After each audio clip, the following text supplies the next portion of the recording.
दोस्तों, आपने अपने जीवन में कभी न कभी तो आकाश से धरती की ओर आती हुई चमकीली रोशनी तो देखी ही होगी और रोशनी के साथ साथ एक गिरते हुए गोले जैसा दृश्य भी देखा होगा। ये उल्कापिंड होते हैं। ये उल्कापिंड पृथ्वी के वायुमंडल में प्रवेश करते ही घर्षण के कारण जल जाते हैं और इसी कारण से आकाश में चमकती हुई रोशनी के साथ धरती पर गिरते हैं। पर इनके आकाश में जल जाने के कारण ये पृथ्वी पर नुकसानदायक नहीं होते, परंतु कई ऐसे बड़े उल्कापिंड भी होते हैं जो पृथ्वी के लिए बेहद नुकसानदायक साबित हो सकते हैं। इनकी रफ्तार बहुत ही तेज होती है और जब ये पृथ्वी से टकराते हैं तो बहुत ही भयंकर नुकसान करते हैं, जिससे जान और माल की हानि भी हो जाती है। इसका एक जीता जागता उदाहरण है डायनासोरों का इस धरती से पूरी तरह विलुप्त हो जाना। दरअसल आज से करोड़ों साल पहले इस धरती पर डायनासोरों का राज हुआ करता था और एक दिन ऐसा आया कि धरती से डायनासोर ही खत्म हो गए और धरती पर एक के बाद एक एस्टेरॉयड के टकराने से डायनासोरों की पूरी प्रजाति ही विलुप्त हो गई। जिस उल्कापिंड ने पृथ्वी से डायनासोरों की पूरी प्रजाति को खत्म कर दिया था, वो साइंटिस्ट को मेक्सिको के चिक्सलुक शहर में मिला था। इसीलिए इस एस्टेरॉयड का नाम इस शहर के नाम पर रखा गया। 10 किलोमीटर व्यास के इस चौड़े उल्कापिंड ने इस दुनिया से डायनासोरों का ही अंत कर दिया। जब इस पत्थर की जांच की गई तो सामने आया कि इस पत्थर में कार्बन की मात्रा काफी ज्यादा थी। इसका कॉम्बिनेशन काफी हद तक कोयले जैसा था, लेकिन रंग काफी गहरा था। इस उल्कापिंड का निर्माण ब्रह्मांड के निर्माण के शुरुआत में ही हो गया था। पर क्या आज भी हमारी पृथ्वी को इन एस्टेरॉयड से खतरा हो सकता है? क्या पृथ्वी के आसपास से कई ऐसे एस्टेरॉयड और उल्कापिंड गुजरते हैं जिनसे हम अनजान हैं? दोस्तों, आप और हम अपनी रोजमर्रा की जिंदगी अपनी अपनी सिचुएशन के हिसाब से जी रहे हैं और इंसान ने प्रकृति को नुकसान पहुंचाकर स्वयं अपने लिए खतरा पैदा कर लिया है और उसे लगता है कि वह आराम से अपनी लाइफ जी रहा है, परंतु उसे यह पता ही नहीं है कि आसमानी खतरे उसके बिल्कुल पास से ही गुजर रहे हैं। पर इन सब खतरों का पता उसे चलता ही नहीं, परंतु हमारी स्पेस एजेंसियां इन खतरों पर लगातार अपनी नजर बनाए हुए है और उन खतरों से निपटने के लिए भी तैयार रहती हैं। और ऐसा ही एक खतरा है हमारी धरती की ओर बढ़ता हुआ एस्टेरॉयड बेनू। जी हाँ, अगर हम बेनू की बात कर ही रहे हैं तो इसकी खोज 1999 में की गई थी।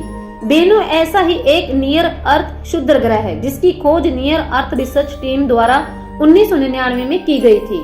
बेनू एक प्रकार का कार्बनिक क्षुद्र ग्रह है जिसमें मुख्य रूप से कार्बन और अन्य खनिजों का संयोजन हुआ है। वैज्ञानिकों के अनुसार यह बेहद ही कम घनत्व वाला क्षुद्र ग्रह है जिसका करीब 60% हिस्सा खाली है, यानी कि यह अंदर से खोखला है। यह उल्कापिंड हर 6 साल में हमारी धरती के बगल से निकलता है, लेकिन इसकी टक्कर 24 सितंबर 2182 में होगी, यानी 159 साल बाद ये हमारी पृथ्वी से टकरा सकता है। डेली स्टार नाम की वेबसाइट में प्रकाशित खबर के मुताबिक प्रलय की ये तारीख अभी काफी दूर है, लेकिन नासा ने इससे बचने की तैयारी शुरू कर दी है। वैज्ञानिकों ने यह भी कहा है कि अगर इस क्षुद्र ग्रह की टक्कर हमारी पृथ्वी से होती है तो इस टक्कर में 22 परमाणु बमों के बराबर तबाही मचाने की ताकत होगी और नासा इसी प्रयास में लगा हुआ है कि किसी तरह से बेनू उल्कापिंड की दिशा में परिवर्तन किया जा सके। हालांकि कई एक्सपर्ट्स का यह भी मानना है कि यह क्षुद्र ग्रह सन 2175 से 2199 के दौरान हमारी पृथ्वी के करीब से होकर गुजरेगा और इसी दौरान इसकी टक्कर हमारी धरती से भी हो सकती है। वैसे तो बेनू एस्टेरॉयड के बारे में तो बहुत सी ऐसी बातें हैं जिनके बारे में जानना बहुत जरूरी है, परंतु हम आपको एक ऐसे स्पेस मिशन के बारे में बताएंगे जो कि बेनू पर भेजा गया था और ये मिशन नासा ने 8 सितंबर 2016 को फ्लोरिडा में लॉन्च किया था और इस मिशन का नाम है ओसिरिस रेक्स मिशन।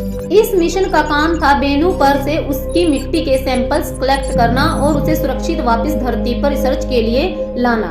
इस मिशन के द्वारा ब्रह्मांड की उत्पत्ति के रहस्य आसानी से सुलझाने में वैज्ञानिकों को काफी मदद मिलेगी। परंतु अब सवाल यह उठता है कि बेनू ही क्यों, कोई अन्य उल्कापिंड क्यों नहीं चुना नासा ने अपने इस मिशन के लिए?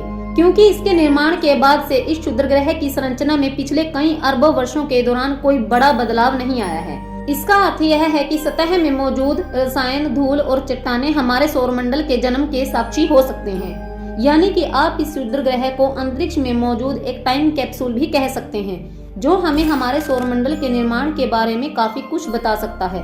इसीलिए वैज्ञानिकों ने अपनी रिसर्च के लिए बेनू क्षुद्र ग्रह को ही चुना।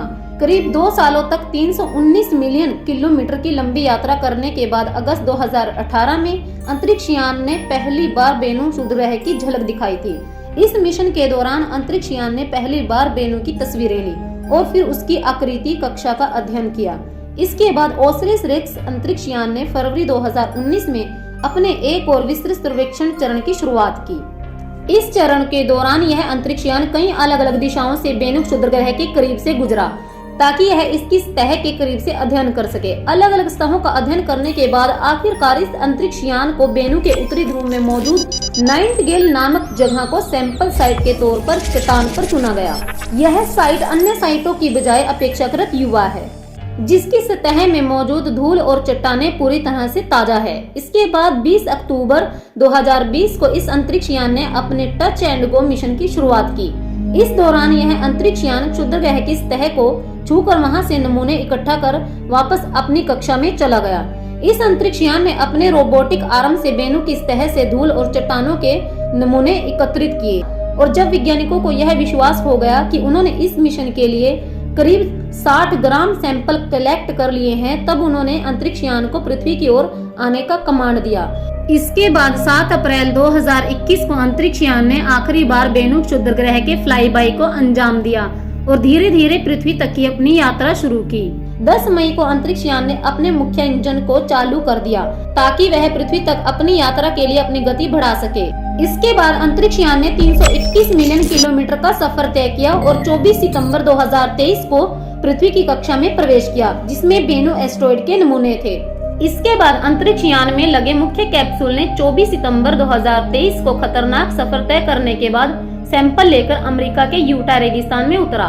इस कैप्सूल का आकार कार के टायर के आकार के बराबर है। 12 किलोमीटर प्रति सेकंड की स्पीड से यह वायुमंडल में आया। एक हीट शील्ड और पैराशूट के जरिए इसके उतरने की स्पीड धीमी हो गई। इस कैप्सूल के जरिए 250 ग्राम उल्कापिंड के सैंपल को लाया गया है। भले ही यह सैंपल सुनने में ज्यादा नहीं लगता, लेकिन नासा जिस प्रकार का टेस्ट करना चाहती है, यह सैंपल टेस्टिंग के लिए पर्याप्त है। नासा ने इससे जुड़ी तस्वीरें भी जारी की हैं। इसमें वैज्ञानिकों ने इसका हीट शील्ड उतार लिया है, लेकिन अभी भी सैंपल खास बॉक्स में बंद है। इन सैंपल्स को जॉनसन स्पेस सेंटर की एक फैसिलिटी में ले जाया गया, जहां इनके ऊपर रिसर्च की जा रही है। वैज्ञानिकों को इन सैंपल्स के जरिए यह पता लगाने में मदद मिलेगी कि 4.5 अरब साल पहले सूरज, सौरमंडल, ग्रह कैसे बने थे। इससे ये जानकारी मिलने की भी उम्मीद है कि उन जीवों की उत्पत्ति कैसे हुई जिनके कारण पृथ्वी पर जीवन संभव हुआ। नासा के अनुसार ये उन एस्टेरॉयड के बारे में भी जानकारी दे सकता है जो भविष्य में पृथ्वी को प्रभावित कर सकते हैं। फिलहाल दर्शकों, अभी आप निश्चिंत रहिए। वर्तमान में आपको इन एस्टेरॉयड से डरने की जरूरत नहीं है। अभी यह पृथ्वी से बहुत दूर है, लेकिन वैज्ञानिकों ने इसके पृथ्वी की ओर तेजी से बढ़ते हुए यह चेतावनी दी है कि 2182 में यह पृथ्वी से टकरा सकता है। हमारे द्वारा दी गई जानकारी आपको कैसी लगी, हमें कमेंट में अवश्य बताइएगा और ऐसे ही इंफॉर्मेटिव वीडियोस पाने के लिए हमारी वीडियो को लाइक और चैनल को सब्सक्राइब जरूर कर लीजिएगा। धन्यवाद।